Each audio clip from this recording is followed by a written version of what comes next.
Everyone has a story.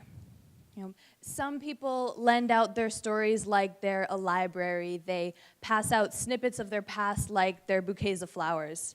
Others, like me, are less forward, hiding their experiences like they aren't important enough to the narrative to share. Before this semester, I used to believe that an argument devoid of emotion was a smart one, that debates were meant for logic and data and not to discuss your past or your personal issues. But something that I've learned this semester is the importance of stories. This is something that I've learned through working in the Constituent Services Office. This is something that I come to terms with every day. Day in and day out, I am inundated with details from strangers' lives. People call me and tell me things about them.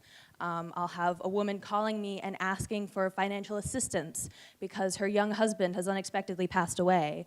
A man will call and ask how he gets on Mass Health because he just brought his beautiful baby girl home from the hospital today. A woman calls to thank the governor for his kind words at a listening committee where she talked about her experiences with her son's opiate addiction.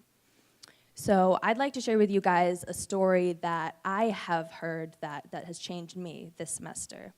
A couple months ago, I received a letter in my office from a man who was writing to his governor.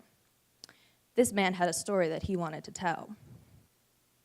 This man's daughter was a heroin addict, and she went into the hospital for treatment, and he was across the country at the time, and he allowed himself to be lulled into this false sense of security that believing she was safe and she was getting the help that she needed. But she ended up calling her drug dealer from the hospital, and he went and he visited her, and she ended up overdosing in the bathroom.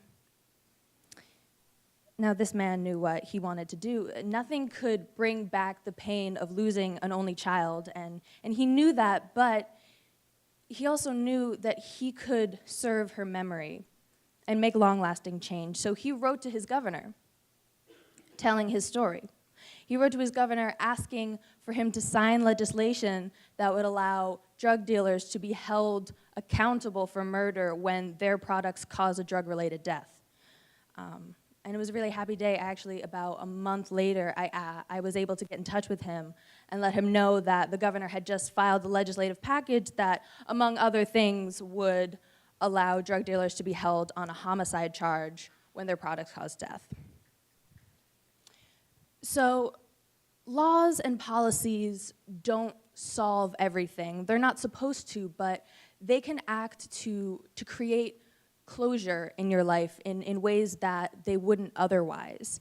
People write to the office I work in every day asking for changes to be made that would benefit themselves, their families, the causes that they hold dear. And these data-driven essays that I read are smart, they're well-researched, and they have value.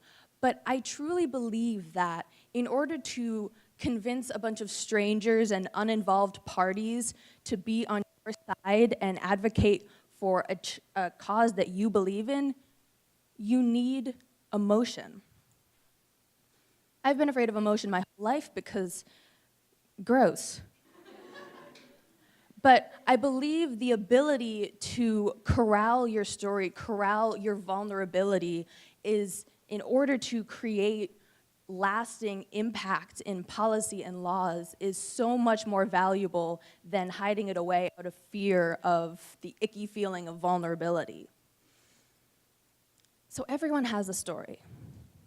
You know, your mom dressed up as Santa Claus every year for Christmas. Your cousin studied abroad in France and it was the best time of her life. You know, I've had my heart broken by stories I read every day.